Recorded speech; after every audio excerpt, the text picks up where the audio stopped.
ఈరోజు వాక్య ధ్యానము మత్తయి సువార్త 9వ అధ్యాయాన్ని మనము ధ్యానిద్దాం. దానిలో 28వ వచనములో ఒక మాట ఉన్నది. ఆయన ఇంట ప్రవేశించిన తరువాత ఆ గ్రుడ్డివారు ఆయన యొద్దకు వచ్చిరి. యేసు, నేను ఇది చేయగలనని మీరు నమ్ముచున్నారా? ఆమెన్. యేసు ప్రభువారు నేను ఇది చేయగలనని మీరు నమ్ముచూ ఉన్నారా అంటూ ఉన్నాడు. ఇది దేని విషయమై వారిని ప్రశ్నిస్తూ ఉన్నాడో మనము ఈ అధ్యాయాన్ని ధ్యానించినప్పుడు తెలుస్తుంది. ప్రియ సహోదరుడా, సహోదరి, ఈరోజు మత్తయి సువార్త 9వ అధ్యాయములో దేవుడు చేసిన అద్భుతాల గురించి తెలుసుకోవాలని, ఆయన పక్షాన మనము ఎంత విశ్వాసము కలిగి ఉన్నామో మిమ్మల్ని మీరు పరీక్షించుకొనుడని చెప్పినట్టుగా, మరి మనము మొదటిగా ఆయన ఏమి చేశాడో తెలుసుకుందాం. 9వ అధ్యాయములో మొదటి వచనము నుంచి 8వ వచనం వరకు చూస్తే అక్కడ ఒక అద్భుత కార్యము జరిగించాడు. మరి పక్షవాతము కలిగిన వ్యక్తిని అప్పుడు తీసుకువచ్చినప్పుడు ఆ వ్యక్తికి అక్కడ స్వస్థత చేకూర్చినట్టుగా చూస్తూ ఉన్నాం. మరి ఆయన పక్షవాయువు కలిగి ఉన్నప్పుడు యేసు ప్రభువారు ఆయనతో అంటున్న మాట ఏమిటంటే, మొదటగా ఆ రోగిని స్వస్థపరిచే ముందు నీ పాపములు క్షమించబడినవి అని చెప్తూ ఉన్నాడు. దీని తరువాత నీవు నేను తెలుసుకోవలసిన విషయం ఏమిటంటే, యేసు ప్రభువారు శరీరమున యొక్క రోగమునే తొలగించటం కాదు, కానీ ఆత్మ యొక్క రోగమును కూడా తొలగించి స్వస్థపరచగలడు అని నీవు నేను నమ్మాలి. ప్రియ సహోదరుడా, సహోదరి, మన జీవితంలో ఏమి కావాలో ప్రభువైన యేసుక్రీస్తు వారికి, తండ్రి అయిన దేవుడికి తెలుసు. అది ఆయన మనకు అనుగ్రహిస్తాడని నమ్మాలి. ఆ తర్వాత చూస్తే మరి సుంకపు గుత్తదారి వద్దకు వచ్చినప్పుడు అక్కడ మత్తయ్య గారు కూర్చొని ఉండడం చూశాడు. ఆయన్ని వెంటనే చెప్తూ ఉన్నాడు, నీవు నన్ను వెంబడించు అంటూ ఉన్నాడు. యేసు ప్రభువారు ఎప్పుడైతే చెప్పాడో వెంటనే మరి మత్తయ్య గారు వెంబడించినట్టుగా మనము చూస్తూ ఉన్నాం. ప్రియ సహోదరుడా, సహోదరి, మరి అదేవిధంగా 12 సంవత్సరాల రక్తస్రావం కలిగిన స్త్రీ ఆయన్ని వెంబడిస్తూ ఉన్నప్పుడు ఆయన యొక్క చెంగును తాకితే చాలు నాకు స్వస్థత కలుగుతుంది అని ఆమె నమ్మి విశ్వసించినప్పుడు ఆమె ఆయన యొక్క వస్త్రపు చెంగును తాకినట్టుగా మనము చూస్తూ ఉన్నాం. ఇది 20వ వచనములో ఉన్నది. ప్రియ సహోదరుడా, సహోదరి, మరి ఎప్పుడైతే ఆమె ఆ చెంగును, ఆయన యొక్క చెంగును ముట్టిందో ఆమెకు స్వస్థత కలిగినట్టుగా చూస్తూ ఉన్నాం. ప్రియ సహోదరుడా, సహోదరి, అక్కడ యేసుక్రీస్తు వారు ఒక మాట అంటున్నాడు. మరి వెనుకకు తిరిగి చూచి, కుమారి, ధైర్యముగా ఉండుము, నీ విశ్వాసము నిన్ను బాగుపరిచినని చెప్పగా ఆ గడియ నుండే ఆ స్త్రీ బాగుపడినట్టుగా చూస్తూ ఉన్నాం.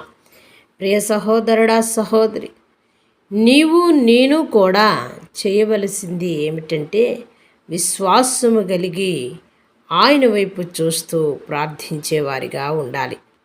మరి అదే విధంగా చూస్తే ఒక చిన్న బాలిక మరి చనిపోయినట్టుగా అనుకుంటూ ఉన్నారు.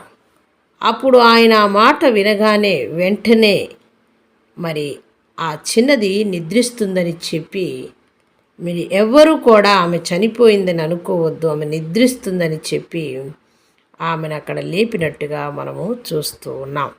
చేయి పట్టుకొని చిన్నదానా లే అనగానే ఆమె లేచినట్టుగా ఆ యొక్క అద్భుతము అక్కడ దేశమంతా వ్యాపించినట్టుగా మనము చూస్తూ ఉన్నాం. ప్రియ సహోదరుడా, సహోదరి, అదే విధంగా చూస్తే 28వ వచనం నుంచి 31వ వచనం వరకు ఏమనున్నది? ఆ గురుడివారు ఆయన దగ్గరికి వచ్చి, అయ్యా, మమ్మల్ని స్వస్థపరచమని అడిగినప్పుడు మీరు నమ్ముచున్నారా అని అంటూ ఉన్నాడు.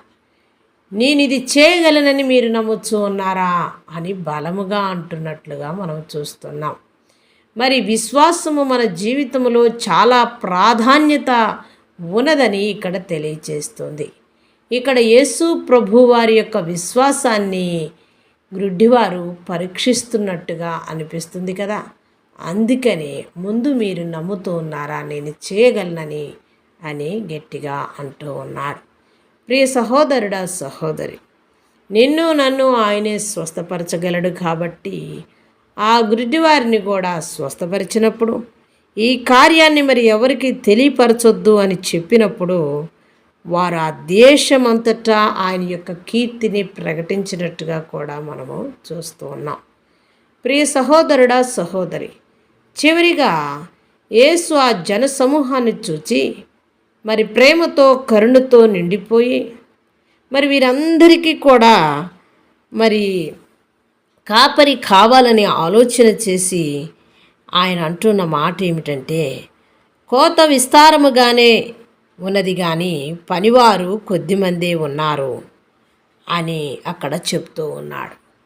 అంటే యేసు ప్రభువారు ఈ విషయాన్ని ఏ విధంగా తెలియపరుస్తూ ఉన్నాడు. ఇక్కడ కాపరి లేని గొర్రెలున్నారు అని చెప్తున్నట్టుగా అనిపిస్తుంది. పనివారు తక్కువ ఉన్నారు అన్నట్టు. అంటే సేవకు అక్కడ జనాంగములో కొందరిని ఆయన పిలుస్తూ ఉన్నట్టుగా అనిపిస్తుంది. ప్రియ సహోదరుడా సహోదరి, ఈ అధ్యాయము నీవు నేను ధ్యానిస్తూ ఉన్నప్పుడు దేవుడు చేసిన అద్భుతమే కానీ, దేవుడు చేసిన ఆశ్చర్య కార్యములే కానీ నీ జీవితంలో నా జీవితంలో అనుభవించినప్పుడు ప్రకటన చేయకుండా ఉంటే మనకు అలనాడు భక్తుడు చెప్పినట్టుగా సువార్త చేయని ఎడలా నాకు శ్రమ అని అన్నట్టుగానే ఉంటుంది అంటూ అన్నాడు. ప్రియ సహోదరుడా సహోదరి, విశ్వాసం ఉంటే అద్భుతాలు జరుగుతాయని, యేసు ప్రభువారు మనపైన కరుణ చూపించగలడని, మనము దేవుని సేవలో పని చేయాలని ఈ అధ్యాయం ద్వారా తెలుసుకుంటున్నాం. ఈరోజు మన హృదయాన్ని పరిశీలించుకున్నట్లయితే మనకు ఏ విశ్వాసం ఉంది? విశ్వాసం ఉందా యేసు ప్రభు పైన అని ఒక ప్రశ్న నీవు వేసుకున్నట్లయితే, మనము యేసు ప్రభు వారిని అనుసరిస్తున్నాము అంటూ మనం విశ్వాసము లేని వారిగా ఉన్నామా? మనము ఆయన సేవలో ఉన్నామా లేమా అని ఒక్కసారి పరీక్షించుకొని పరిశీలించుకుంటే, ఆయన సేవానంగా ప్రసంగాలు బోధించటమే కాదు కానీ ఆయన నీలో జరిగించిన అద్భుతమును ఆశ్చర్యమును ప్రకటన చేయటము అని దేవుని వాక్యము సెలవిస్తుంది. ఇంత గొప్ప మహత్ కార్యమును చేయగలిగిన దేవుడు నీకు తోడుండగా నీవు ఒక్కసారన్నా నీ జీవితంలో దేవుడు ఇట్టి అద్భుతమును చేశాడని నీ ఇరుగు వారికి పొరుగు వారికి నీ చుట్టూ ఉన్నవారికి నీవు సాక్షిగా ఉన్నావా? దేవుడు నీకు చేసిన మేలును బట్టి ఆయన నామాన్ని ప్రకటన చేస్తూ ఉన్నావా? ప్రియ సహోదరుడా సహోదరి, ఈరోజు నీవు ఏ స్థితిలో ఉన్నా కానీ దేవుడు నీ పక్షాన చేసిన అద్భుతానికి నీవు సాక్షిగా ఉండాలని, నీవు సాక్షిగా ఉండి అనేక మందిని సాక్షులుగా మార్చటానికి నీవు ప్రాధాన్యత ఇవ్వాలని, అందుకనే ప్రభువారు ఇక్కడ చెప్తున్న మాట, కోత విస్తారమే కానీ పనివారు కొద్దిగా ఉన్నారు అని ఎందుకన్నాడంటే, అవును, కోయవలసిన పంట చాలా ఉన్నది, ఆ పంట కోయుటకు మరి పనివారు కావాలి అంటూ ఉన్నాడు. ఇదిగో ఈ విషయంలో నీవు ఈరోజు ఏ నిర్ణయము తీసుకుంటున్నావు?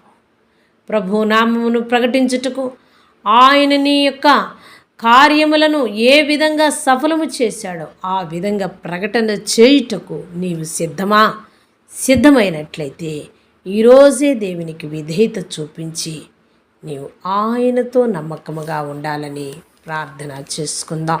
మహాపరిశుద్ధుడా, మిక్కిలిగా మమ్ము ప్రేమించే మా పరలోకపు తండ్రి, మీ దివ్యమైన పాదములకు కృతజ్ఞతాస్తోత్రములు నాయనా. అయ్యా, నేను ఇది చేయగలనని మీరు నమ్ముచున్నారా అని మీరు అడిగినప్పుడు, అవును ప్రభువా, నీవు చేయగలవు, నీకు అసాధ్యమైనది ఏది లేదు, నీకు సమస్తము సాధ్యమని నమ్మి విశ్వసించి ప్రార్థించిన బిడ్డలందరూ ఈ అధ్యాయములో మేలు పొందుకున్నట్టుగా చూస్తున్నాం. నాయన, ఈ వాక్యం వింటున్న ప్రతి ఒక్క బిడ్డకు కూడా విశ్వాసమునిచ్చి బలపరిచి అయా వారు అద్భుతమైన సాక్ష్యములు పొందుకొని నీ నామము దేశమంతటా ప్రకటించే వారిగా చేయమని మా ప్రభువును రక్షకుడైన యేసు క్రీస్తు నామమున ప్రార్థిస్తున్నాం మా పరలోకపు తండ్రి.